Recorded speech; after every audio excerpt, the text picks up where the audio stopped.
City of Neenah announced their proposed 2025 city budget plan last month, and the community could see a number of changes happening throughout the city.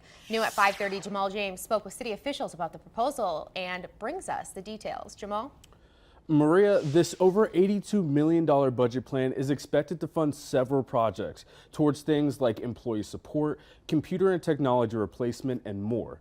The biggest being the reconstruction of South Commercial Street. From Stanley Street to Winneconne Avenue, city officials say the pavement has severely deteriorated and worsened over the years.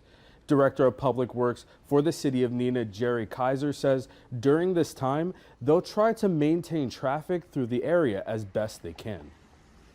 We have laid out the project to be built in stages so that we can allow northbound traffic through the construction area pretty much throughout the project.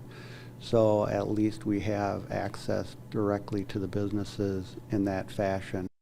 Officials say this project will be managed by the Department of Transportation and it's expected to start next spring. Maria?